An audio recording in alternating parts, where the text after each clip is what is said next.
تمام اہل محلہ سے گزارش ہے سالم صاحب کے خانے میں تشریف لے آئیں، مجلس شروع ہونے جا رہی ہے۔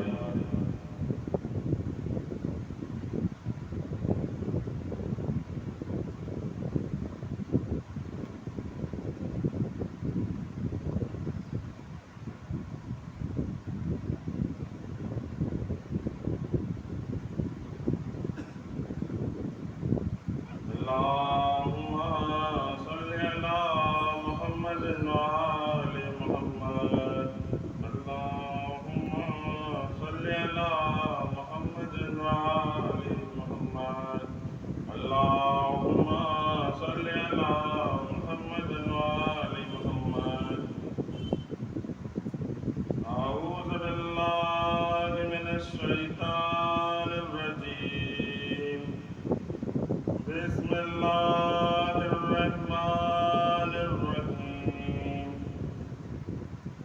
الرحمن علم القرآن خلق الإنسان علمه البيان الشمس والقمر بحسبان والنجم والشجر يسجدان والسماء رفعها ووضع الميزان ألا تطغوا في الميزان وأقيموا الوزن بالقسط ولا تخسروا الميزان والأرض وضعها للأنام فيها فاكهة والنخل ذات الأكمام والحب ذو الأسف والريحان فبأي آلاء ربكما تكذبان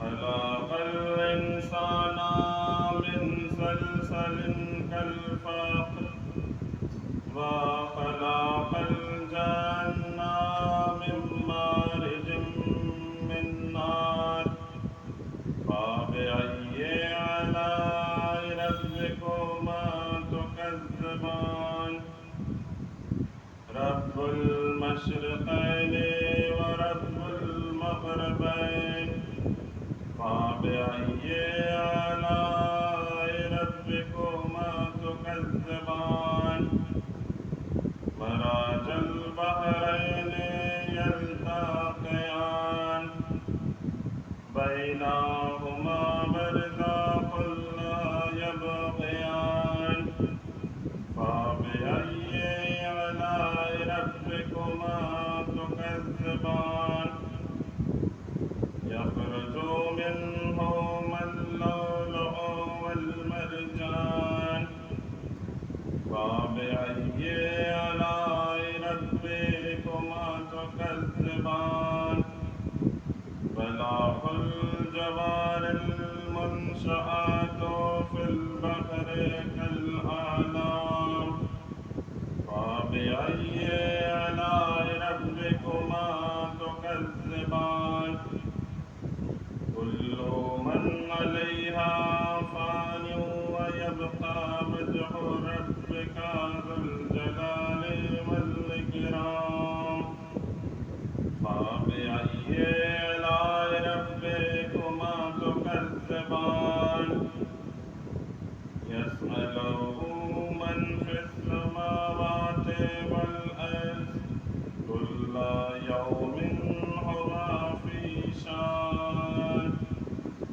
فبأي آلاء ربكما تكذبان سنفرغ لكم أيها الثقلين فبأي آلاء ربكما تكذبان يا معشر الجن والإنس إن استطعتم أن تنفذوا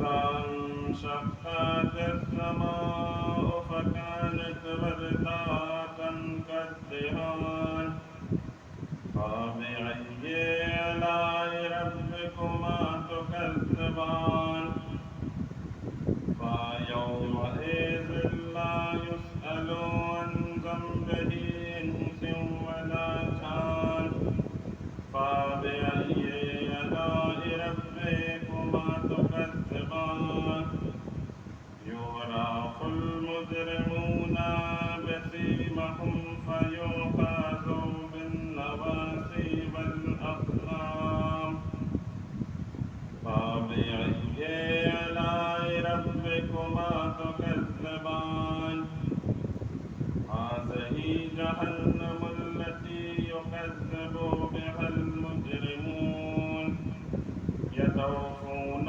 بينها وبين حميم آن فبأي آلاء ربكما تكذبان ولمن خفا مقام ربه جنتان فبأي آلاء ربكما تكذبان ذواتا أفنان فبأي آلاء ربكما تكذبان فيهما عينان تجريان فبأي آلاء ربكما تكذبان فيهما من كل فاكهة زوجان فبأي آلاء ربكما تكذبان متكئين على فروش بطائنها من استبرق وجعل الجنتين دان فبأي آلاء ربكما تكذبان صدق الله العلي العظيم وصدق نبيه الكريم اللهم صل على محمد وآل محمد اللهم صل على محمد وآل محمد اللهم صل على محمد وآل محمد وعجل فرجهم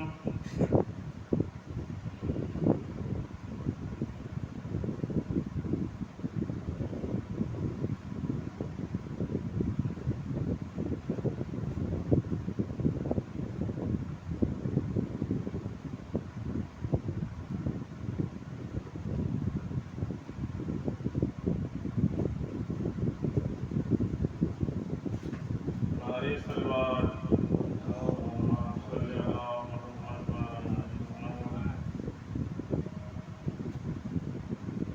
کربلا میں شہوالا کے حرم لٹتے ہیں پاپا کش تشنا دہن گوشتائے غم لٹتے ہیں دشت غربت میں گرفتار ستم لٹتے ہیں شور برپا ہے یہ رانڈوں میں کہ ہم لٹتے ہیں قتل سوئے سامان گرفتاری ہے یا علی آؤ کہ اب وقت مددگاری ہے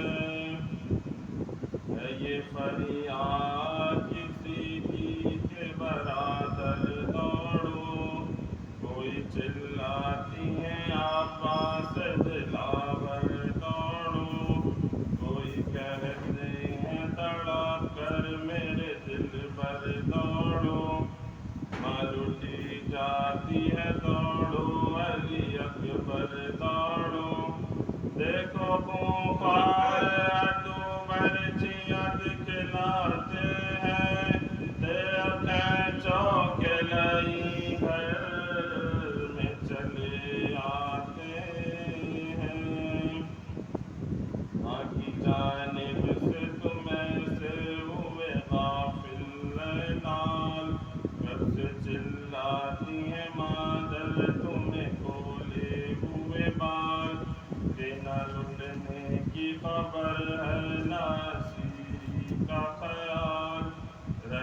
آتے ہیں والی مجھے شکوا ہے کمال اس مصیبت میں نہ آؤ گے تو کب آؤ گے سر سے چادر میری چھن جائے گی کب آؤ گے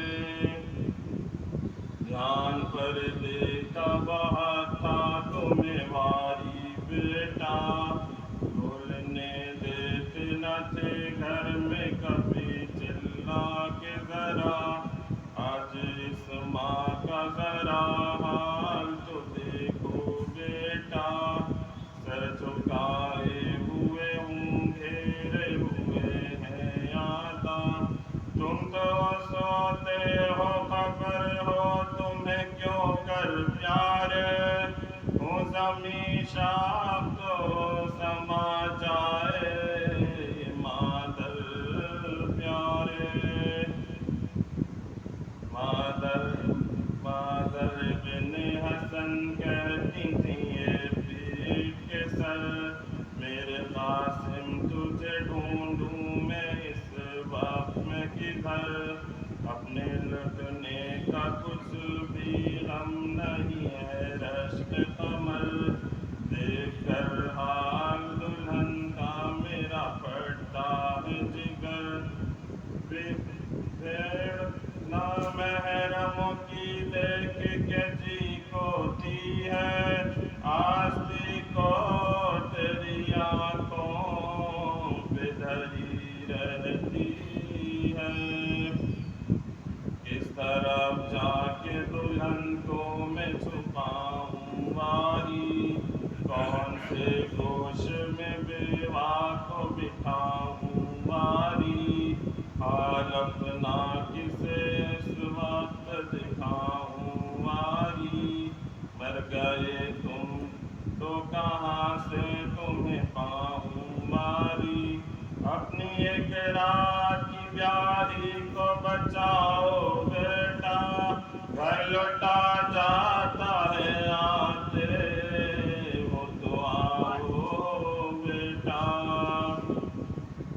پیٹ کر سو جائے آواز کرتی تھی بیاں تم بھی اس وقت میں صاحب ہوئے نظروں سے نہاں یا لٹی جاتی ہے سرکار امام دو جہاں رن میں کیا کرتے ہوئے ہے در سب در کے نشان ہاتھ سے ہاتھ یتیموں کے چھٹے جاتے ہیں دیو میں دم میرے بچوں کے گھٹے جاتے ہیں کہتی تھی بالی سکینہ بآواز حسین دیکھو عباس چچا ہم کو ڈراتے ہیں نہیں شمر بے رحم کھڑا شمر بے رحم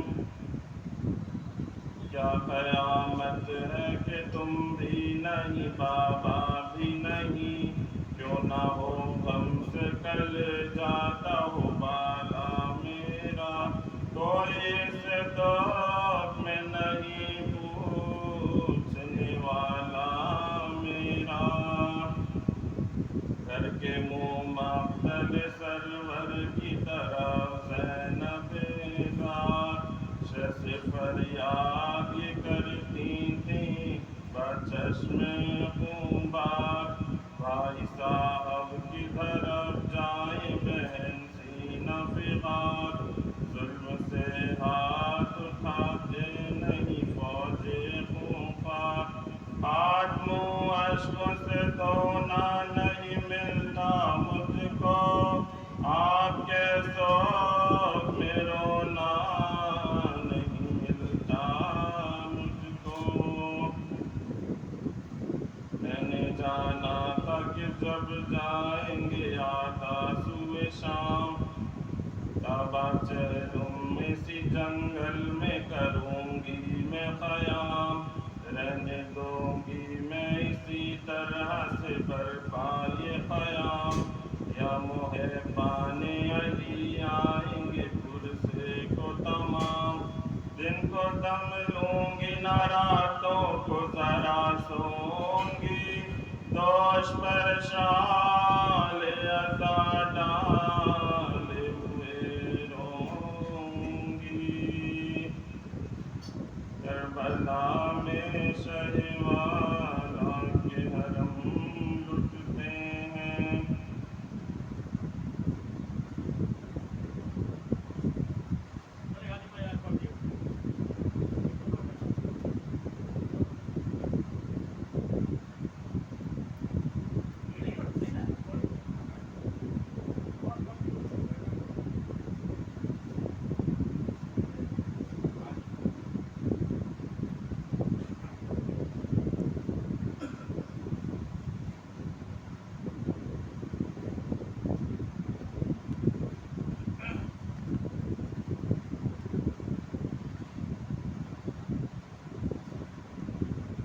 بلند نعرہ سلوات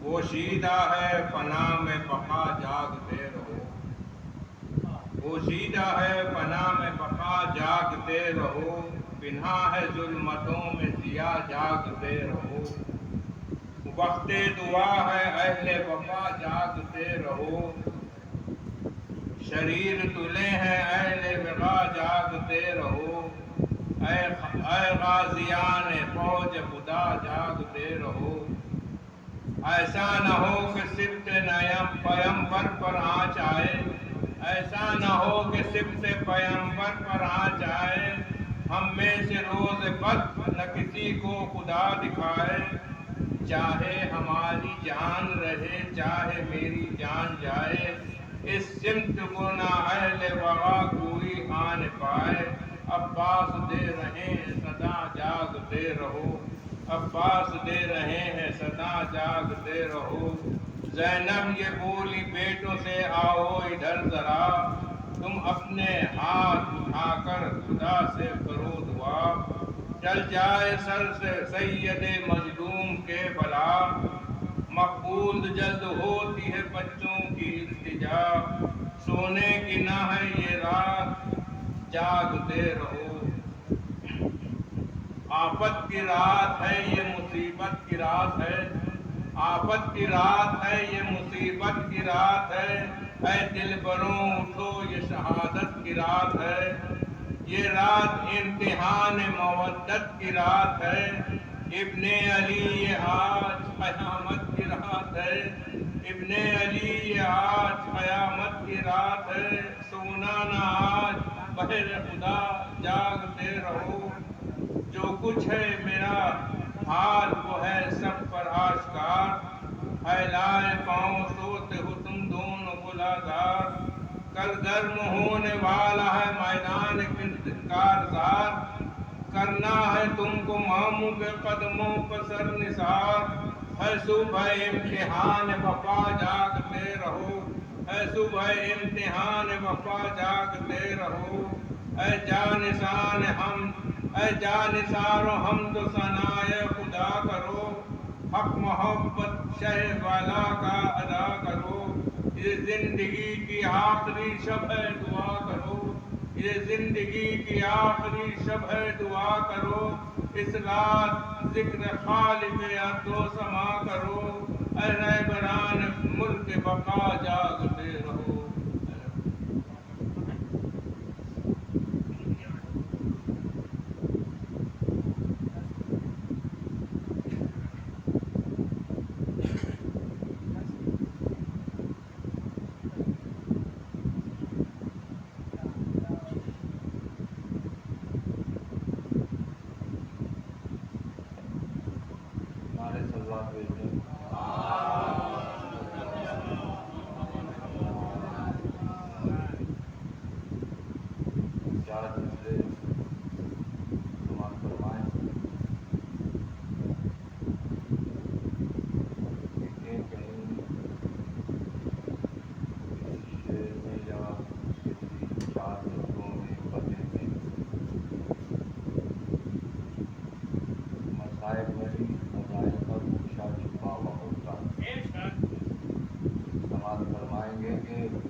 لاش پر لاش اٹھاتے رہے دن بھر شبیر،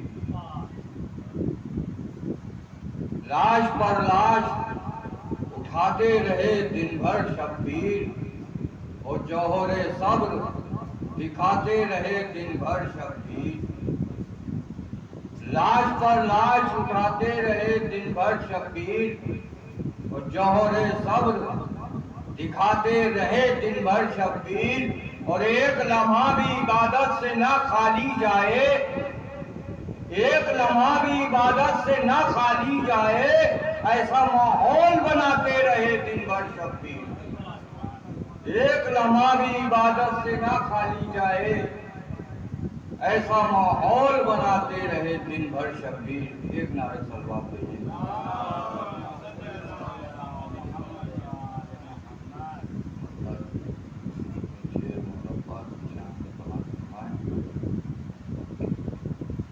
کہ پیاس میں دریا کو ٹھوکر مارنا عباس کا، پیاس میں دریا کو ٹھوکر مارنا عباس کا، عرش تک پہنچا ہے احساس وفا عباس کا، عرش تک پہنچا ہے احساس وفا عباس کا، وہ خود امام وقت کرتے ہیں ثنا کردار کی،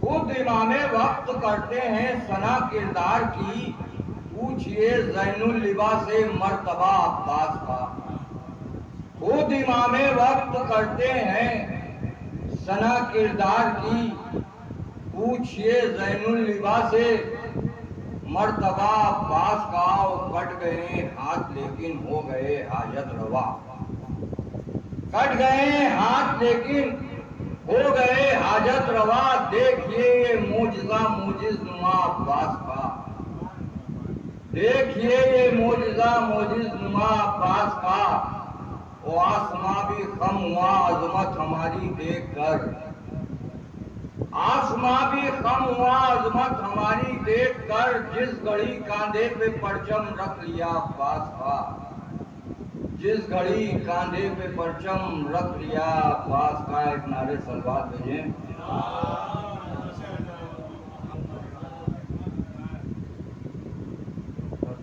نماز فرمائیں، چھوٹی شہزادی کی شان میں ہے کہ عظمت زینب سے کیا بتلائیں کیا کیا بن گیا، عظمت زینب سے کیا بتلائیں کیا کیا بن گیا، تازیہ شبیر کا جنت کا نقشہ بن گیا،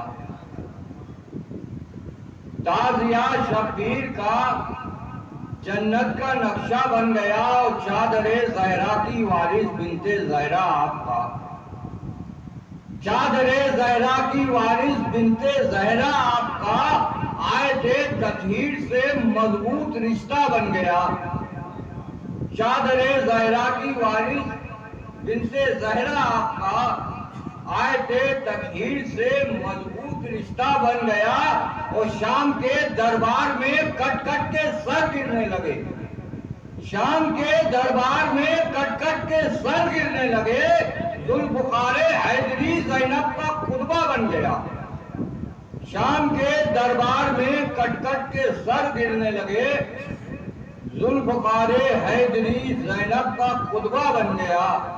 ایک نعرے صلوات بھیجیں اللہم صل علی محمد و آل محمد و عجل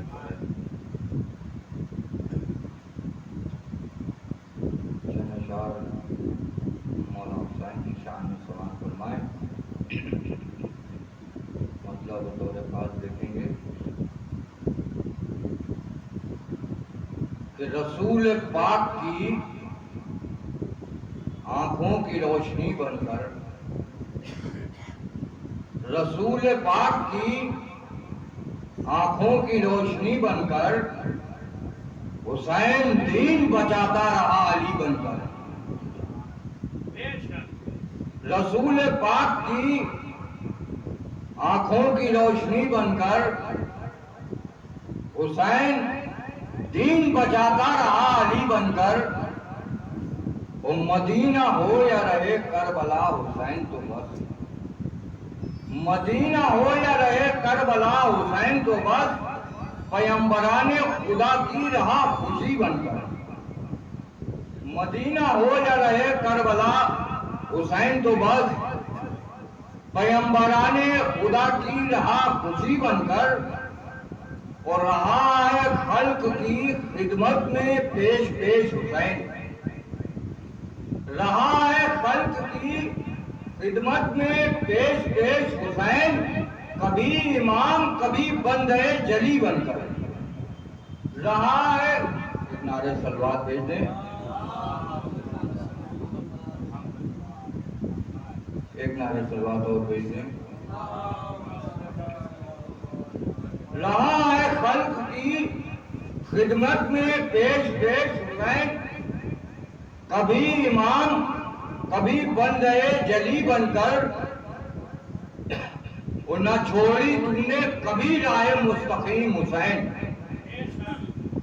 نہ چھوڑی تم نے کبھی راہ مستقیم حسین، رہا ہمیشہ تم معیار بندگی بن کر، نہ چھوڑی تم نے کبھی راہ مستقیم حسین، رہا ہمیشہ تم معیار بندگی بن کر، وہ مہک رہا ہے حسین آج بھی زمانے میں، مہک رہا ہے حسین آج بھی زمانے میں، نبی کے دین کے گلشن کی تازگی بن کر، مہک رہا ہے حسین آج بھی زمانے میں، نبی کے دین کی گلشن کی تازگی بن کر، شعر بطور خاص دیکھیں گے، نبی کے دین کے گلشن کی تازگی بن کر، وہ دبا سکا نہ زمانہ حسین کی عظمت، دبا سکا نہ زمانہ حسین کی عظمت، رہا حسین دلوں میں حسین ہی بن کر، دبا سکا نہ زمانہ حسین کی عظمت، رہا حسین دلوں میں حسین ہی بن کر، اور ظفر نصیب تمہارا وہاں طواف کرے، ظفر نصیب تمہارا وہاں طواف کرے، جہاں فرشتے بھی آئے تو آدمی بن کر، ظفر نصیب تمہارا وہاں طواف کرے، جہاں فرشتے بھی آئے تو آدمی بن کر، نعرے سن رہا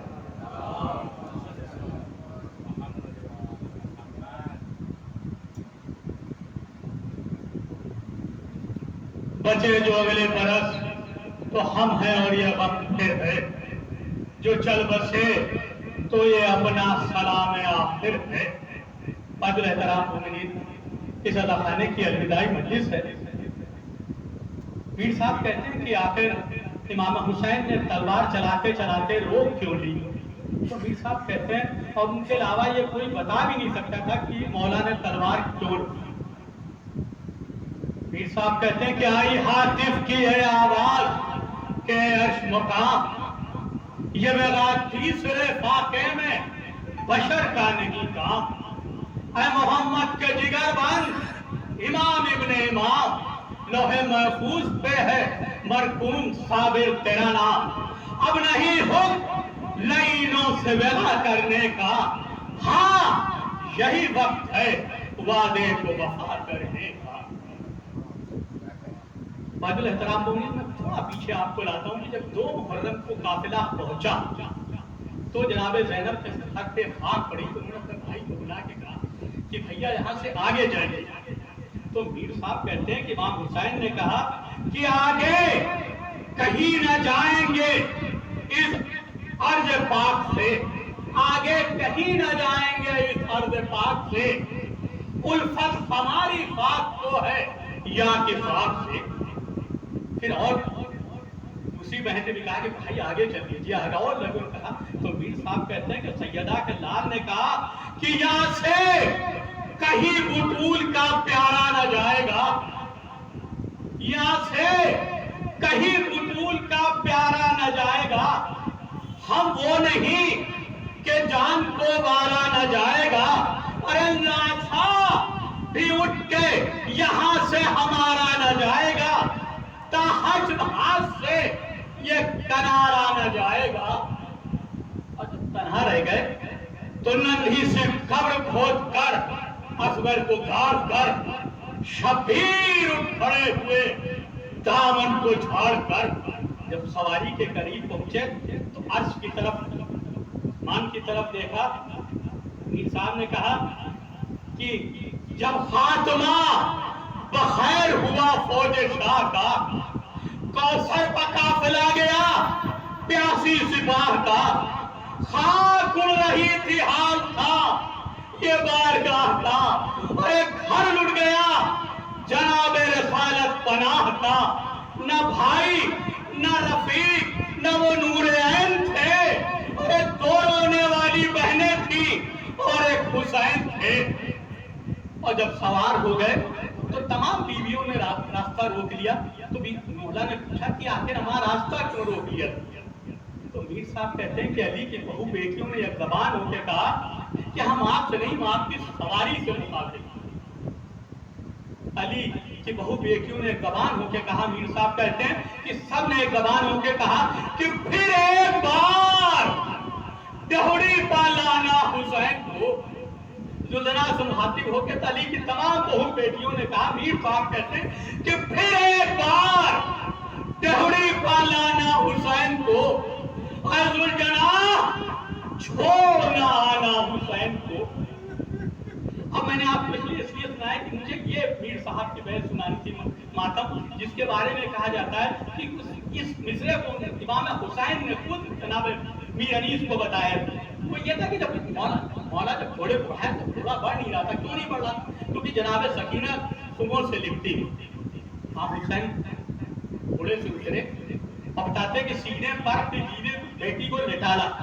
دونوں میں بات کیا ہوئی، بس اس کے بعد مولانا موصوف پنجی کو خطاب فرمائی۔ کہا جاتا ہے کہ یہ مصرع جو ہے وہ امام حسین نے خود میر صاحب کو بتایا، اسی لیے ان کو خدا سبحان کہا جاتا ہے۔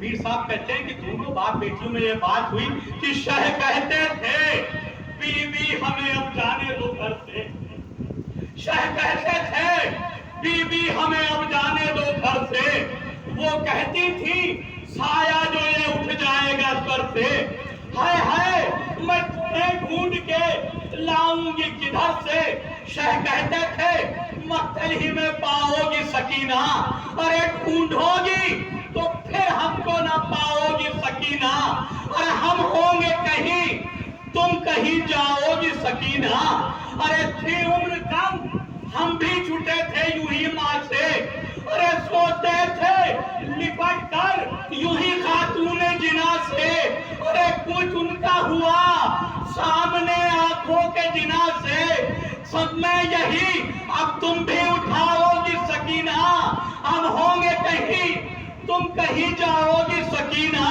ارے جنگل میں بہت قافلے رک جاتے ہیں بی بی، ارے برسوں جو رہے ساتھ وہ چھڑ جاتے ہیں بی بی، ارے چھڑ جاؤ گی بابا کو نہ پاؤ گی سکینہ، ارے ہم ہوں گے کہیں تم کہیں جاؤ گی سکینہ، ارے ڈھونڈو گی تو پھر ہم کو نہ پاؤ گی سکینہ، ارے دن ہجر کے آ پہنچے گئے وصل کے ایام، ارے دن ہجر کے آ پہنچے گئے وصل کے ایام، ارے لکھا تھا بہت کم تیری تقدیر میں آرام، ارے دکھلائے گی یہ صبح یتیمی کی تمہیں شام، ارے کس طرح سے یہ داغ اٹھاؤ گی سکینہ، ہم ہوں گے کہیں تم کہیں جاؤ گی سکینہ، ارے یوں کہنے لگی سینے پر منہ رکھ کے وہ نادا، ارے کہتے ہیں یتیمی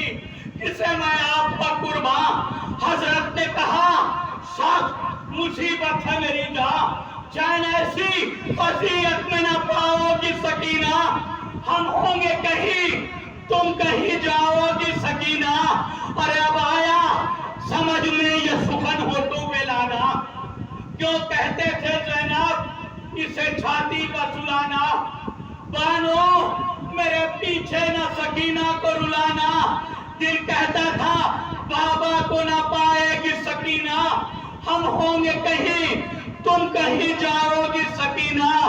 آخری میں میر صاحب کہتے ہیں کہ خاموش انیس، اب کے جگر چاک ہے غم سے، بہتا ہے لہو اشک کی جادید نم سے، کیا اپنے روزے پر نہ بلاؤ گی سکینہ، اور ہم ہوں گے کہیں تم کہیں جاؤ گی سکینہ، اور ایک ڈھونڈ ہوگی تو پھر ہم کو نہ پاؤ گی سکینہ، ہم ہوں گے کہیں تم کہیں جاؤ گی سکینہ۔ فضل احترام مومنین، الوداعی مجلس کو بھی اپنے مخصوص انداز سے خطاب فرمانے جا رہے ہیں حجت الاسلام والمسلمین سید افضل حیدر رضوی نجفی صاحب اللہ۔ باز بلند نعرہ صلوات۔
بسم الله الرحمن الرحيم إني تارك فيكم الثقلين كتاب الله الذي وأهل بيتي وإن تمسكتم بهما لن تضلوا بعدي صلى الله عليه وسلم.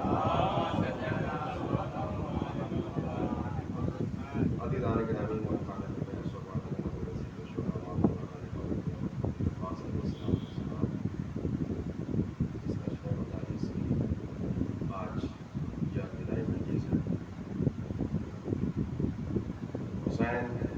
ابھی تک جو ہمارا سجا ہوا تھا رونقیں تھیں برکتیں تھیں، لیکن کل یہی ہمارا زمانہ اجڑ جائے گا۔ زہرا کا گھر کل اجڑ جائے گا، زہرا کا چمن کل اجڑ جائے گا۔ عزیزوں، آج شب عاشور ہے، چند باتیں آپ کے درمیان میں مجلس گریا۔ ابھی تک جس عنوان سے آپ مجلس اعضا کو سماعت فرما رہے تھے، جس میں حدیث ثقلین کے ذریعے سے اس کا حبیب اس دنیا سے جاتے جاتے اپنی قوم کے لیے، اپنی امت کے لیے ایک پروانہ دے کر گیا کہ دیکھو اب ہم جا رہے ہیں، میرے بعد راستے سے ہٹ نہ جانا، راستے سے گزر نہ جانا، بھٹک نہ جانا، گمراہی کے دلدل میں پھنس نہ جانا، گمراہی کے ایسے دلدل میں چلے جانا جس میں اور قومیں چلی گئی ہیں۔ اسی لیے ہم نہیں چاہتے کہ تم ایسے دلدل میں پھنستے جاؤ، اسی لیے میں تمہارے درمیان میں قرآن اور اہل بیت کا دامن چھوڑے گا۔ جس دین کو بچانے کے لیے رسول نے محنتیں اٹھائیں، مشقتیں اٹھائیں، پتھر کھائے، راستوں پہ راہوں پہ کانٹے بچھائے گئے، لیکن اللہ کا حبیب اس دین کو بچانے کے لیے ہر ایک کوشش کرتا رہا۔ پھر یہ کہا گیا اس دین کو اللہ نے پسند کیا ہے۔ کیوں پسند کیا، یہ بھی آپ کے سامنے گزشتہ شب میں عرض کیا تھا کہ اللہ جو اس دین کو، اس شریعت کو پسند کر رہا ہے، اور خواجہ میری کی زبان میں اس دین کو حسین کہا گیا۔ لیکن عزیزان گرامی، امام حسین علیہ السلام نے پوری عالم انسانیت کو زندہ کر دیا، نے دامن اسلام کو بچا لیا.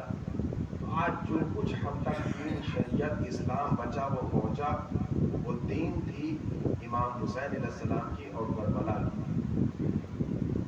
حسین نے سب کچھ اپنا دے کر دین بچا لیا, اسلام بچا لیا, لیکن وہ دین, وہ شریعت, وہ اسلام وہیں کربلا میں دفن ہو جاتا اگر جناب زینب سلام اللہ علیہ اسے اجاگر نہ کرتی. امام حسین علیہ السلام کی قربانی کو کوئی بیان کرنے والا نہ ہوتا اگر جناب زینب نہ ہوتا. یہ فرش عزا کا کوئی مقصد نہ ہوتا, وہیں دب کے رہ جاتا اگر جناب زینب علیہ نہ ہوتی. یہ فرش عزا, یہ مجلس, یہ ماتم, یہ عزاداری ہمارے درمیان نہ ہوتی اگر جناب زینب علیہ نہ ہوتی. اس لیے رہائی ملنے کے بعد جناب زینب فوراً مدینے نہیں آ گئی, بلکہ کہا ایک فرش عزا بچھاؤ, ایک مجلس حسین برپا کرو. پہلے میں اپنے بھیا پہ گریا کروں گی, تب وطن واپس جاؤں گی. یہ فرش عزا, یہ مجلس, یہ ماتم آج ہمارے درمیان ہے جناب زینب کی دین. عزیزان گرامی, جس دین کو, جس شریعت کو, جس اسلام کو اللہ نے پسند کیا ہے وہ کہہ رہا ہے مجھے یہ دین پسند ہے. میں جلدی جلدی آپ کے سامنے عرض کرنا ہے کہ آج مسائل پورا ہوگا, طویل ہو سکتے ہیں, کیونکہ آج کی شب صرف مظلومیت حسین ہے. جس دین, جس شریعت کو بچایا حسین نے اپنا سب کچھ دے کر اور ہم تک پہنچا, یہ جناب زینب سلام اللہ علیہ کی دین ہے. جناب زینب کون سی ایسی ذات ہے کہ جناب حسین نے اپنا سب کچھ ان کو دیا کہ جاؤ میری قوم تک, یہ میری امت تک, یہ دین کو جو میں نے قربانی دی ہے یہ تم جا کے میری شیعہ تک پہنچا دینا. عزیزان گرامی, جس دین کو اللہ نے پسند کیا گیا, ہمارے درمیان میں اگر کسی چیز کا لڑائی جھگڑا ہوتا ہے, آپس میں انسان لڑتا ہے, جھگڑتا ہے, اور جب لڑتے لڑتے جھگڑتے ان دونوں انسان کو ہٹایا جاتا ہے تو آپس میں ہٹ تو جاتے ہیں, لیکن ہٹتے رہتے دونوں ایک دوسرے کو دھمکی دیتے ہیں کہ جائیے ہم بھی دیکھتے ہیں کہ آپ اپنے مقصد میں کیسے کامیاب ہو. لڑائی انسانوں میں ہو رہی ہے, جھگڑا انسانوں میں ہو رہا ہے, لیکن جب ہٹایا جاتا ہے تو دونوں ایک دوسرے کو دھمکی دیتے ہیں کہ ہم بھی دیکھ لیں آپ اپنے مقصد میں کیسے کامیاب ہو جاتے ہیں. عجیب معاملہ ہے, لڑائی انسانوں میں ہو رہی ہے, جھگڑا آدمی کر رہے ہیں اور نشانہ بن رہا ہے مقصد. یہ مقصد کو نشانہ کیوں بنایا؟ اصل میں معاملہ یہ ہے کہ مقصد ہی وہ اہم شے ہوتی ہے کہ اگر انسان کا مقصد زندہ رہ گیا تو انسان مر کر بھی زندہ ہو جاتا ہے, اور اگر مقصد مر گیا تو انسان زندہ رہ کر بھی مردہ ہو جاتا ہے. یزید کا مقصد تھا کہ دین مٹ جائے, یزید کا مقصد تھا مسجد ویران ہو جائے, یزید کا مقصد تھا عقیدہ نبوت ختم ہو جائے, یزید کا مقصد تھا حج ختم ہو جائے. حسین کا مقصد تھا مسجد آباد رہے, حسین کا مقصد تھا مسجد آباد رہے, حسین کا مقصد تھا عقیدہ نبوت باقی رہے, حسین کا مقصد تھا لوگ حج کو جاتے رہے, حسین کا مقصد تھا شریعت اسلام, شریعت پیغمبر باقی رہے. یزید کا مقصد تھا یہ تمام چیزیں مٹ جائیں. اب آپ پوری دنیا کا محاصرہ کر لیے کہ کس کا مقصد زندہ ہے اور کس کا مقصد مر چکا ہے. یہ جو مجلسوں میں یزیدیت مرد آباد اور حسین زندہ باد کے نعرہ لگاتا ہے, یہ مقصد بتاتی ہے کہ کس کا مقصد زندہ ہے اور کس کا مقصد مر چکا ہے. یہ نعرے ہمیں دیتے ہیں. اب اگر مقصد دیکھنا ہے تو یزید کا بھی مقصد آپ جانتے ہیں اور حسین کا بھی مقصد جانتے ہیں. یزید کا سب سے پہلا مقصد یہ تھا کہ نمازیں ختم ہو جائیں, مسجدیں ویران ہو جائیں. اب 1400 برس بعد آپ جا کر اگر آپ کو مقصد دیکھنا ہے کہ کس کا مقصد زندہ ہے اور کس کا مقصد مر چکا ہے تو جا کر مسجدوں کا مشاہدہ کر لیے. اگر مسجدیں ویران مل جائے تو یزید کا مقصد زندہ ہے, اور مسجدیں آباد مل جائے تو حسین کا مقصد زندہ ہے. مقصد ہی وہ اہم شے. حسین کا مقصد کیا تھا؟ مسجدیں ویران نہ رہے, مسجدیں آباد رہے. تو انسان مقصد کو نشانہ بنا. یزید ظاہر طور پر دیکھنے میں تو سانسیں لے رہا تھا, لیکن اس کا مقصد مر چکا تھا تو وہ مردہ ہو گیا. حسین نے سر کٹا دیا تھا, لیکن مقصد ایسا تھا کہ حسین نے سر کو کٹا دیا, پھر بھی نو کے نیزہ پر بلند ہو کے قرآن کی تلاوت کر رہے ہیں. کیوں؟ کیونکہ حسین کا مقصد زندہ تھا. اب انسان مقصد کو ٹارگٹ کرتا ہے کہ ان کا مقصد مار دینا چاہیے, کیونکہ کہ اگر مقصد مر جائے گا تو انسان خود بخود مر جاتا ہے. تو مقصد بنانا. اب ہر انسان کے ہر چیز کے دو پہلو ہوتے ہیں, ایک دوست ہوتے ہیں اور ایک دشمن ہوتا ہے.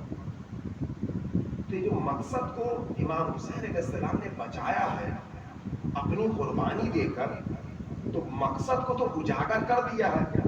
تو اب کچھ مقصد کے بھی ایسے دشمن ہوں گے, ایسے دوست ہوں گے, کیونکہ حسین نے اس مقصد کو بچایا ہے, مقصد کربلا کو ہم تک پہنچایا ہے, تو اس کے دوست بھی ہوں گے اور دشمن بھی ہوں گے. اب ہم پروردگار سے کہتے ہیں, پروردگار اس حسین نے تیرے مقصد کو قیامت تک زندہ کر دیا. تو اس حسین نے جو مقصد کو زندہ کیا ہے, اس مقصد کے لیے بچانے کے لیے میں تو نے کچھ ایسا انتظام کیا ہے. حسین نے تو اپنا سب کچھ دے کر مقصد کو زندہ کر لیا. اب یہ مقصد زندہ کیسے رہے گا؟ تو شاید پروردگار کہے کہ میں نے اسی مقصد کو بچانے کے لیے بنایا ہے منصب. آپ کو مجھے جناب زینب سلام اللہ کے پاس لے کر چل رہا ہے, توجہ کیا جانے گرا. اس مقصد کو بچایا ہے حسین نے, پروردگار حسین نے اس مقصد کو بچا دیا. اب تو اس مقصد کو بچانے کے لیے کیا کر رہا ہے؟ تو اللہ کہے گا میں نے اس مقصد کو بچانے کے لیے بنایا ہے منصب. پروردگار کتنے کا؟ دو منصب کا. دو کیوں بنائے؟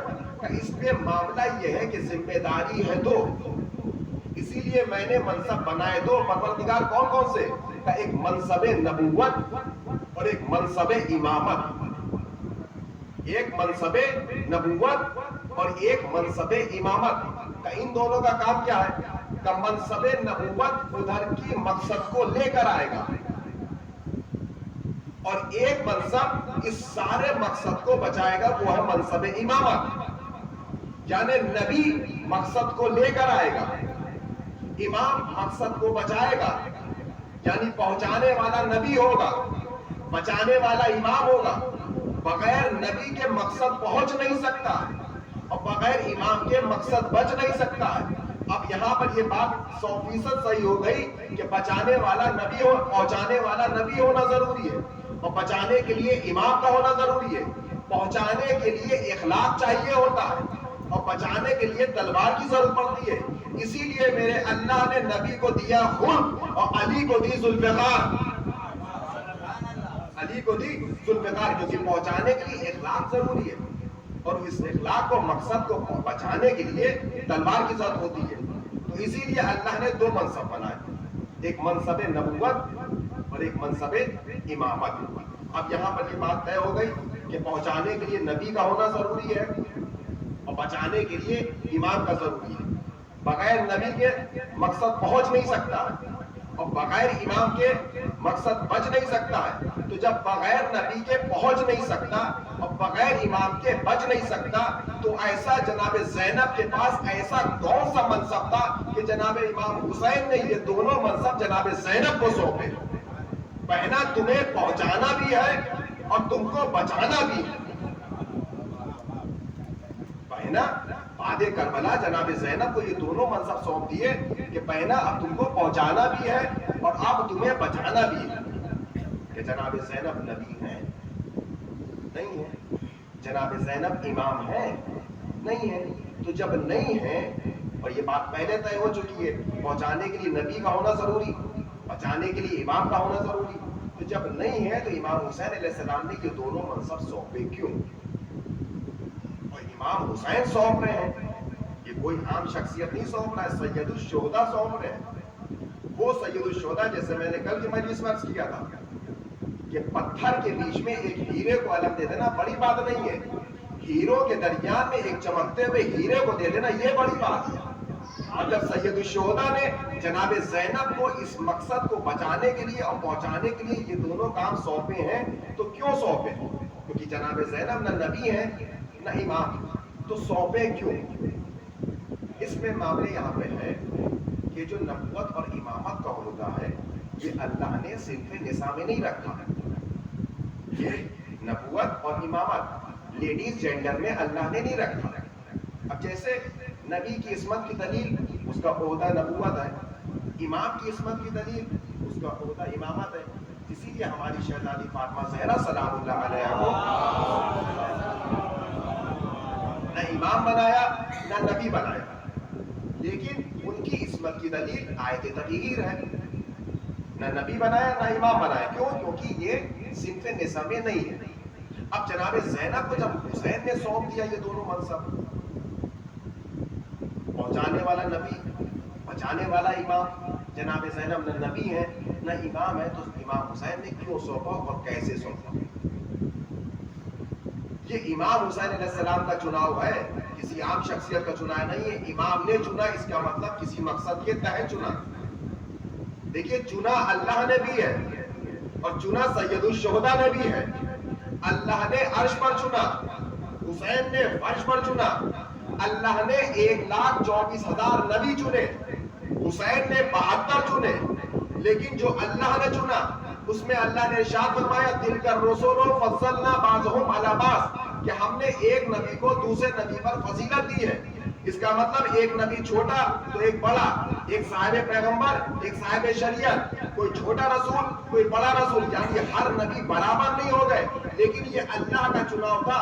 کوئی یہ تحریر لا کے دکھا دے، کوئی روایت دکھا دے کہ جو شہادت کا مرتبہ 57 برس حسین کا برس تھا، وہی 6 مہینے علی اصغر کا بھی مرتبہ تھا.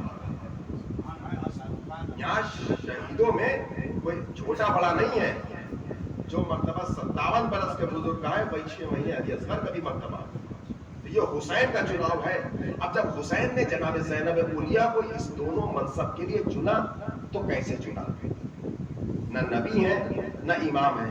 اب جب چن لیا ہے تو کیا جناب زینب نے یہ دونوں مقصد کو، یہ دونوں منصب کو صحیح طریقے سے پہنچایا؟ اب بالکل پہنچایا. کیسے؟ کاسب میں معاملہ یہ ہے، ضروری نہیں ہے کہ انسان کے پاس عہدہ نبوت یا عہدہ امامت ہو تبھی وہ منصب دیا جائے. کبھی کبھی یہ ہوتا ہے کہ اس کے پاس صلاحیت ہوتی ہے، عہدہ نہیں ہوتا ہے. کبھی کبھی ایسا ہوتا ہے کہ اس کے پاس صلاحیت ہوتی ہے لیکن عہدہ نہیں ہوتا ہے. اب آپ اس کی دلیل مانگے تو ہم اس کو قرآن سے دلیل پیش کرتے ہیں. قرآن میں ایک سورہ ہے سورہ لقمان.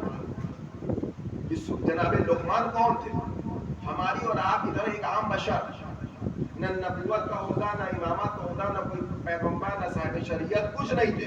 ہماری آپ کی طرح اللہ نے جبریل کو بھیجا کہ جاؤ حکیم لقمان کے پاس اور جا کے پوچھو عہدہ نبوت دے رہا ہوں، لوگ لیں گے کیا؟ آیا فرستادہ خدا سلام جناب کہ کیا ہوا؟ کہ اللہ کی جانب سے آیا ہوں. کہ کاہے کے لیے آیا ہوں؟ کہ عہدہ نبوت لے کر آیا ہوں. اب چونکہ حکیم تھے تو حکمت بھرا جواب دیا کہ یہ اس کا حکم ہے یا میری رائے پوچھی ہے. کہ کیا مطلب؟ کہ اگر حکم ہے تو کیا ہوگا اور اگر رائے پوچھی ہے تو کیا مقصد ہے؟ کہ اگر یہ اللہ کا حکم ہے تو میں اس لائق نہیں ہے کہ اس کے حکم کو ٹال دوں. یہ اللہ کا حکم ہے تو میں اس لائق نہیں ہوں کہ اس کے حکم کو ٹالوں. اور اگر میری رائے پوچھیے تو میں اپنے آپ کو اس قابل نہیں سمجھتا کہ اس عہدے کو سنبھالوں، اس عہدے کو سنبھالوں. عجیب بات ہے مسلمانوں کی عقل میں، اتنا بڑا حکیم ہونے کے باوجود عہدہ نبوت لے نہیں رہا ہے اور مسلمان کے بیمار مسلمان اس عہدے پر ٹوٹے پڑ رہے ہیں، اس عہدے پر ٹوٹے پڑ. تو اس کا مطلب ضروری نہیں ہے کہ عہدہ نبوت تبھی ملے جب صلاحیت نہ ہو. یہاں پہ یہ بھی ہوتا ہے کہ ان کے پاس اس کا مطلب صلاحیت اللہ نے دیکھی تبھی یہ عہدہ دیا. ایک اور مثال آپ کے ذہن کو خالی کروں. مثال کے طور پہ میرے ساتھ پرائمری کر کے گریجویشن کر کے ایک ایسی اس کا ایگزام کا وقت آ جاتا ہے جو میرا دوست ہے، میرے ساتھ ہی سب کچھ پڑھا، پرائمری کیا، گریجویشن تک آیا. اب جب ایگزام آیا ہم دونوں دوست کی تعلیم ایک جیسی ہے، ایک جیسی تعلیم ہے، دونوں ایجوکیٹڈ ہے. لیکن اب جب دوسرے دن ایگزام دینے کا وقت آیا میں بیمار پڑ گیا اور میرے دوست نے ایگزام دیا. اب جب اس نے ایگزام دے دیا اور میں نے ایگزام نہیں دیا، اب اس نے ایگزام دے دیا تو اس کو ڈگری مل گئی، میں نے ایگزام نہیں دیا مجھے ڈگری نہیں مل پائی. اب ایسا نہیں ہے اس نے اس کے بعد ڈگری چلی گئی تو میں اس کلاس کی کتابوں کو پڑھا نہیں سکتا ہوں، پڑھا وہ بھی لے گا پڑھا میں بھی لوں گا. اور فرق اتنا ہے اس کے پاس ڈگری ہے میرے پاس ڈگری نہیں ہے. جناب زینب سلام اللہ علیہ کے پاس عہدہ نبوت و امامت کی ڈگری نہیں تھی لیکن عہدہ نبوت امامت کی صلاحیت تھی. صرف عہدہ نہیں تھا لیکن ان کے پاس صلاحیت تھی. اب آپ کے ذہن میں سوال آئے گا اگر صلاحیت تھی تو صلاحیت آئی کہاں سے؟ یہ صلاحیت آئی کہاں سے؟ تو دیکھیے صلاحیت کا معاملہ یہ ہے، شہزادی فاطمہ زہرا سلام اللہ علیہ کو نبی نہیں بنایا، لیکن نبوت سے الگ بھی نہیں رکھا ہے، نبی نہیں بنایا لیکن جزو نبوت بنایا، جزو نبی بنا دیا۔ تو اس کا مطلب جناب زینب سلام اللہ علیہ کے پاس نبوت کے عہدے کی صلاحیت آئی اپنی ماں کی طرف سے۔ امامت کی صلاحیت کیسے آئی؟ اسی لیے میرے مولا نے اپنی بیٹی کے نام رکھا زینب، اپنے باپ کی زینت۔ تو نبوت کی صلاحیت ماں کی طرف سے آئی اور امامت کی صلاحیت باپ کی طرف سے آئی۔ اچھا جو صلاحیت آ گئی تو کیا یہ دونوں کام سونپے تھے یہ بخوبی انجام دیا؟ یہ دونوں کام سونپے تھے کا بخوبی انجام دیا؟ کہاں بخوبی انجام دیا؟ کا کیسے؟ کا اصل میں معاملہ یہ ہوتا ہے کہ جہاں پر نبوت یا امامت تو اس کے ساتھ ساتھ ضروری نہیں ہے کہ عہدہ ہی ہو بلکہ صلاحیت ہو، لیکن جہاں عہدہ نبوت و امامت ہوگا پھر وہاں پہ اختیار ہونا چاہیے، مجبوری نہیں ہونا چاہیے۔ کوئی اگر سامنے سے آ کر کہے کہ آپ نبی ہیں تو چاند کے 2 ٹکڑے کر کے دکھائیے، تو پھر یہاں پہ اختیار ہو، مجبوری نہ ہو۔ کوئی اگر کہے آپ امام ہیں تو سورج کو پلٹا کر دکھائیے، تو یہاں پر اختیار ہونا چاہیے، مجبوری نہیں ہونا چاہیے۔ تو نبوت اور امامت کے لیے سب سے پہلا مرحلہ آتا ہے وہ ہے اختیار، مجبوری نہیں ہونی چاہیے کہ ہم یہ فلاں کام کرنے میں مجبور ہیں۔ تو یہاں پر نبوت اور امامت کے لیے اختیاری ہونے چاہیے۔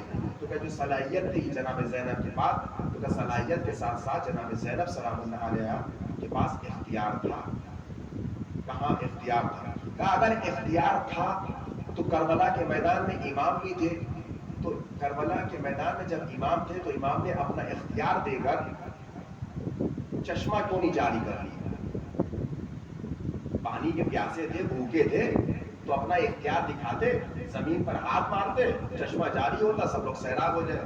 تو عقل کے اندھو کربلا میں اختیار تھا لیکن ساتھ ساتھ کربلا والوں نے صبر دکھایا، اور اس کی دلیل میرے مولا عباس نے دی ہے کہ تم ہمیں مجبور سمجھتے ہو، یہ سمجھتے ہو ہم مجبور ہیں، کربلا کو ہمیں قید کر لیا تو ہمیں مجبور سمجھتے ہو۔ میرے مولا عباس نے اپنے گھوڑے کو فرات کے اندر داخل کیا، مشک بھی بھری، چلو میں پانی بھی لے لیا، اب تک چلو میں بھر لیا تو وہی پانی کو پھر دریا کے حوالے کر دیا اور دکھا کے کہا کہ دیکھو ہمیں مجبور نہ سمجھنا، ہمارے چلو میں ہوتے ہوئے بھی ہم پانی نہیں پیتے تھے۔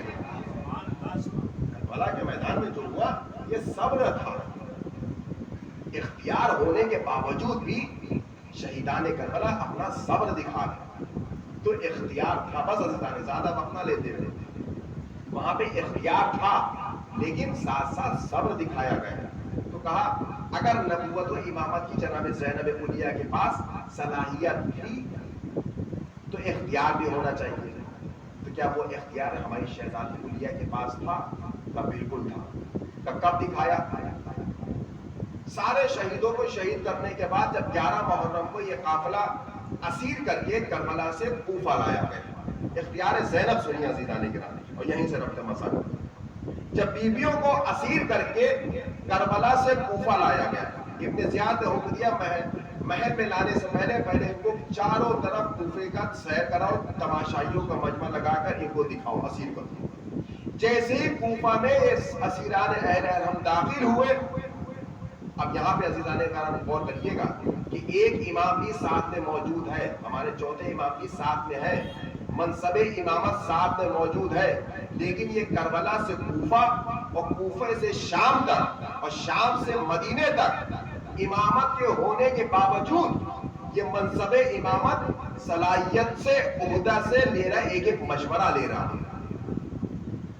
جو قدم قدم پہ سید سجاد اپنے پھوپھی سے مشورہ کر رہا ہے، یہ کوئی امام نہیں کر رہا ہے بلکہ ایک منصب ہے جو صلاحیت سے مشورہ کر رہا ہے۔ اب جب سارے اسیران اہل حرم کوفہ کے اندر داخل ہوئے، ایک مرتبہ جناب زینب امامت کے ہونے کے باوجود بھی جناب زینب سلام اللہ علیہ نے ایک مرتبہ گرج سے کہا، اے ابن مرجانہ، اے ابن زیاد ابن مرجانہ کے بیٹے، ان تماشائیوں سے کہہ کے خاموش ہو جائے، علی کی بیٹی بولے گی۔ اختیار زینب سنیے عزیزان اکرام، ابن مرجانہ ان تماشائیوں سے کہے کہ علی کی بیٹی بولے گی۔ ابن زیاد نے سارے مجمع کو اشارہ کیا، سارا مجمع خاموش ہو گیا۔ اب جب سارا مجمع خاموش ہو گیا، انہی مجمع میں اونٹ بھی تھے اور گھوڑے بھی تھے۔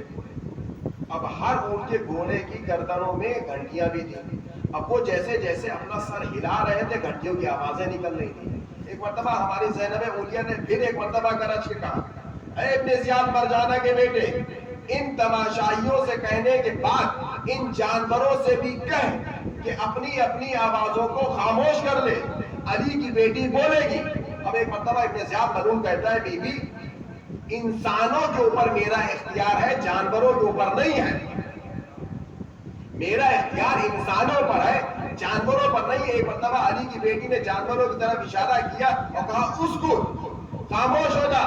تاریخ یہ کہتی ہے کہ جس جانور کی جس جانب گردنیں تھیں، وہ اسی پوزیشن میں وہیں کے وہیں ٹھہر گئی، خاموش ہو گئی۔ ایک مرتبہ جناب زینب نے ابن زیاد کے چہرے پر نگاہ کری کہ ابن زیاد دیکھ، جہاں سے تیرے اختیارات ختم ہوتے ہیں، ہمارے اختیارات شروع ہوتے ہیں۔ ایک سلمان پڑھے پر محمد والے، ہمارے اختیارات شروع ہوتے ہیں۔ یہ کون اختیار دے رہا ہے؟ کس کے پاس اختیار ہے؟ صلاحیت نبوت و امامت کے پاس۔ ہماری بیوی نہ نبی تھی نہ امام تھی، لیکن نہ نبوت کی صلاحیت سے الگ تھی نہ امامت کی صلاحیت سے الگ تھی۔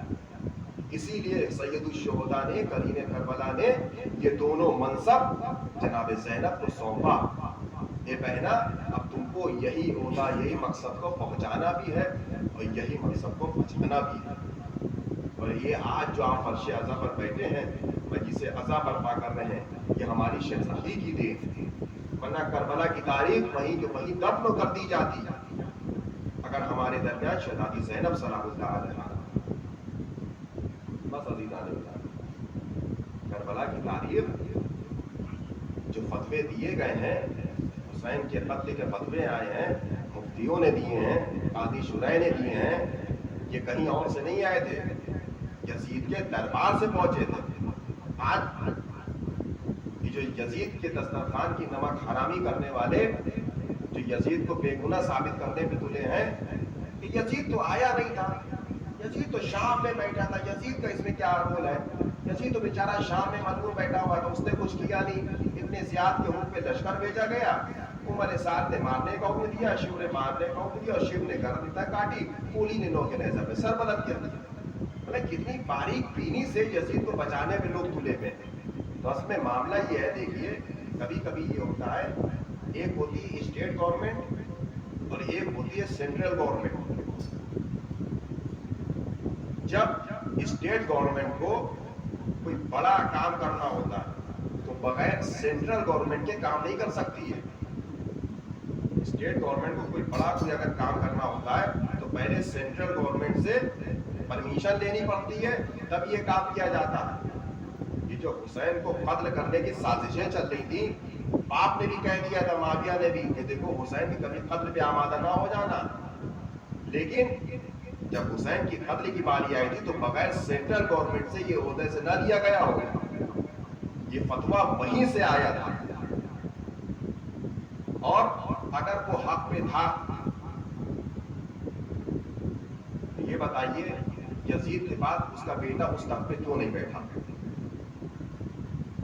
یزید کا بیٹا اس تخت پہ کیوں نہیں بیٹھا؟ جب وہ تخت پر آیا ہے یزید کے بعد، تو جیسے ہی آیا سب سے پہلے اس نے تخت کو ٹھوکر ماری اور لعنت بھی کری کہ مجھے ایسا کوئی تخت نہیں چاہیے جس کے تخت سے اہل بیت کے خون کی بدبو آتی ہو، اسے ایسا تخت نہیں چاہیے۔ اس نے ٹھوکر ماری اور لعنت بھی کری۔ عجیب معاملہ ہے، جو یزید کا بظاہر جائز بیٹا ہے وہ تو لعنت کر رہا ہے، اور جو دنیا میں یزید کے ناجائز اولاد ٹھہر رہی ہے وہ یزید کو بے گناہ ثابت کرنے میں تلی ہے،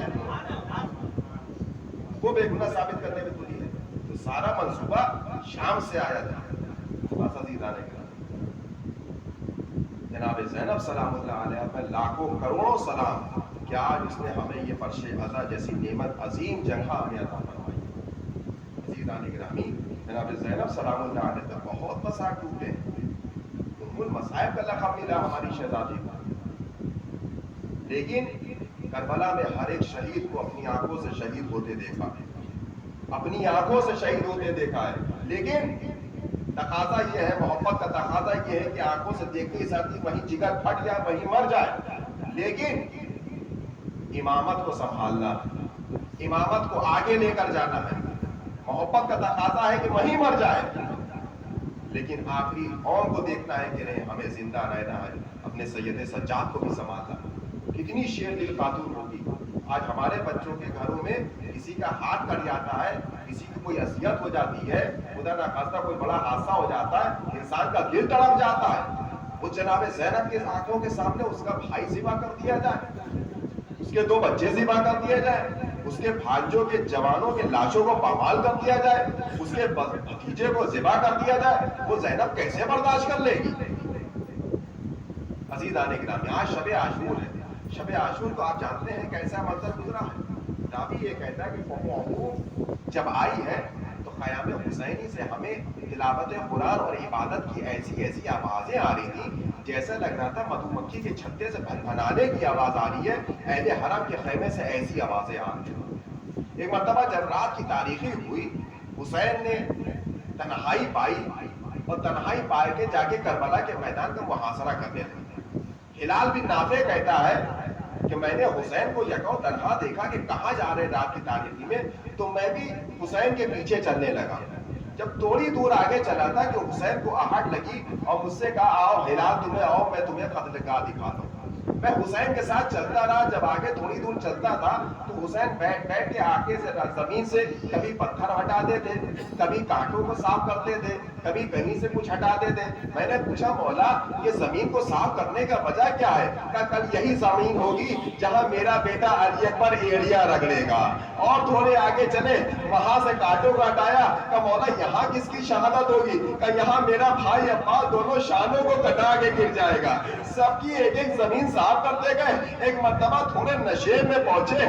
جیسے ہی نشیب میں پہنچے، ہلال نے دیکھا کہ مولا کوئی بیوی بیٹھی نظر آ رہی ہے. کہا ہلال آنکھوں کو نیچے کر لو. کہا مولا وہ تو زمین صاف کر رہی ہے. کہا میری اماں زہرا آ گئی ہے، میرے مقتل کو اپنے بالوں سے صاف کر رہی ہے. کہا مولا کیوں؟ کہا جب میں گھوڑے سے گروں گا تو میری ماں نہیں چاہتی کہ میرے بدن میں کانٹے چبھ جائے. ارے وہ ماں جو اپنے بیٹے کے مقتل کو صاف کرے، ایک کانٹا بھی نہ چبھنے دے گے. ارے اس نے اپنی آنکھوں سے ارے حسین کے گلے میں خنجر چلتے ہوئے دیکھا ہوگا. عزیزان گرامی، آج شب عاشور ہے، سب لوگ عبادت کر رہے ہیں، خیام حسینی بھی عبادت کر رہے ہیں. ہر بیوی اپنے اپنے خیمے میں اپنے اپنے بچے کو سنوار رہی ہیں اور ہر ایک کہتی ہیں. ایک مرتبہ ام لیلا علی اکبر سے کہتی ہے بیٹا علی اکبر دیکھو تم حسین کے کڑیل جوان ہو، کل بیٹا جگہ جلدی چلے جانا، ایسا نہ ہو تم سے پہلے حسین چلے جائے اور تم سے پہلے حسین شہید ہو جائے تو میں زہرا کو کیا منہ دکھاؤں گی؟ کہیں انہوں نے سوال کر لیا تمہیں اپنا بیٹا زیادہ عزیز تھا یا میرا حسین زیادہ عزیز تھا؟ دیکھو اکبر ذرا جلدی جانا. دوسرے خیمے میں آئے، کیا دیکھا وہاں رباب ہے جو 6 مہینے علی اصغر کو سوار رہی ہے اور علی اصغر سے باتیں کر رہی ہیں. ایک مرتبہ کہتی ہے علی اصغر دیکھو سب تو میدان میں چلے جائیں گے لیکن تم نہیں جا پاؤ گے. ہاں دیکھو جب حسین تمہارا بابا آواز استغاثہ بلند کرے فوراً اپنے کو جھولے سے گرا دینا اور حسین تمہیں لے کر جائیں گے. ہاں ہاں علی اصغر ذرا ایک بات کا خیال رکھنا، جب ہرملا کا تیر چلے گا نا تو ایسا نہ ہو کہ وہ تیر حسین کے بازو میں لگ جائے.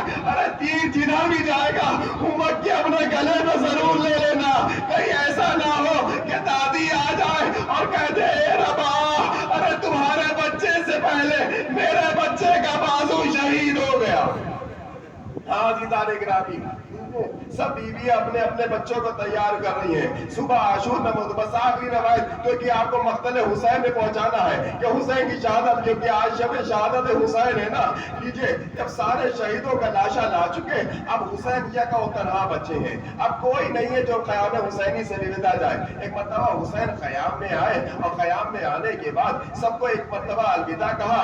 بہن زینب میرا آخری سلام ہے، اے رقیہ میرا آخری سلام ہے، اے میرا لیلا اے میرا آخری سلام ہے. جب تمام بیویوں کو الوداع کہہ دیا، جیسے ہی باہر چاہتے تھے نکلنے کے لیے، ایک مرتبہ سکینہ آگے دامن کو پکڑ لیتی ہے. کہا بابا جو بھی گیا ہے میدان میں واپس پلٹ کر نہیں آیا. اے بابا آپ بھی جا رہے ہیں، مجھے اتنا پتا ہے کہ اب آپ واپس نہیں آئیں گے. میں اتنا کہنا تھا بیٹی کیا بات ہے کیا بات ہے. میں اتنا کہنا تھا بابا مجھے کچھ نہیں چاہیے، نہ مجھے کھانا چاہیے نہ مجھے پانی پینا ہے. اے بابا بس اتنا کریے کہ ساری زندگی میں آپ کے سینے پر سوئی ہوں، جاتے جاتے ایک بار مجھے سینے پہ سلا لیجئے. لیجئے حسین جلدی بھی ریت پر لیٹے، سکینہ کو سینے پہ سلایا.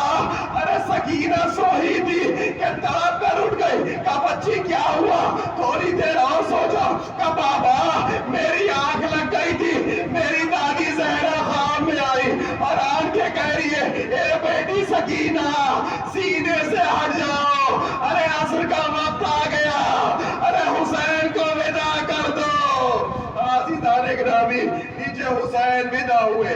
عزادارو کل آپ اپنے اپنے گھروں سے تعزیہ نکالیں گے، حسین کی شبی نکالیں گے. عزادارو آپ نے یہ بات دیکھی ہوگی کہ عزا خانے رکھے رہتے ہیں، جہاں تعزیہ رکھا رہتا ہے وہاں سے لے کر گھر کی دہلیز کے دروازے تک ہمارے گھر کی خواتین تعزیہ کو پکڑ کر لاتی ہیں. عزادارو جانتے ہیں کیوں لاتی ہیں؟ کہ جب حسین خیمے سے الوداع کہنے آئے تھے تو تمام بیویوں نے ایک حلقہ بنایا تھا اور بنا کر حسین کو در خیمہ تک لائے تھے. اے حسین الوداع، اے حسین اب آپ جا رہے ہیں، ہمارے چادروں کا محافظ الوداع، ہمارے چادر اب محافظ نہیں رہے. عزادارو بس آخری نفس و ختم دعا. نیچے حسین میدان میں آئے. 3 دن کے بھوکے پیاسے حسین لڑتے رہے، تلوار نکالی، کئیوں کو واصل جہنم کر دیا. لیکن جب کر دیا ایک مرتبہ آواز ندا آ گئی، اے حسین اب میں تجھ سے راضی ہو گیا، تو بھی مجھ سے راضی ہو گیا، اپنی تلوار کو نیام میں رکھ لو. نیچے حسین نے تلوار کو پوچھا، اب نیام میں رکھا. جیسی تلوار کا نیام میں رکھنا تھا عمر صاحب نے کہا کہ علی کے بیٹے کو گھیر لو. نیچے حسین کو چاروں طرف سے گھیرا گیا. اب جس ملعون کے ہاتھ میں جو نظر آیا وہ حسین پہ مارنے لگا. کوئی پتھروں سے ماری، کوئی تیروں سے ماری، کوئی نیزوں سے مارتا رہا. لیجئے حسین کو ضمیر کربلا پہ تشریف لائے. راوی کہتا ہے کہ حسین کی گردن کیسے کاٹی گئی. کوئی روایت کرتا ہے کہ گردن سے حسین کاٹی گئی، کوئی کہتا ہے کہ پس پش گردن کاٹی گئی. اصل میں معاملہ یہ ہے کہ جب شمر آیا تھا حسین کو مارنے کے لیے کہ حسین کے گلے کو کاٹے، اس ملعون نے پہلے پسے پور حسین کی گردن پہ مارنا چاہا، لیکن جب شہرگ حیات نہیں کٹی تو اس ملعون نے حسین کو سیدھا کیا. جالس اللہ صدرے، حسین کے سینے میں گھٹنا رکھ کے حسین کے بالوں میں ہاتھ ڈالا اور گردن کو ریتنا شروع کر دیا. شہزادی نے آنکھوں پلائی، اے شیر ارے تو بھی تو صاحب اولاد ہے، میرے لال کو نازمہ کر، میرے لال کو نازمہ.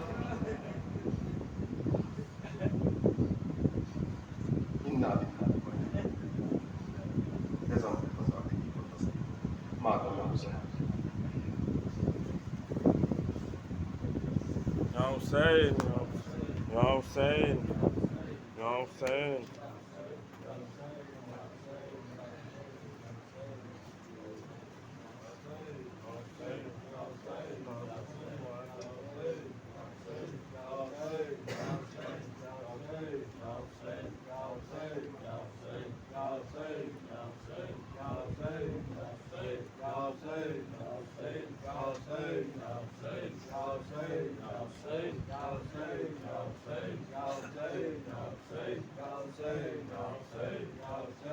Hussein.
السلام عليك أيها المرحوم يا عبد القدوس يا وفد الشيخ الله عليك يوم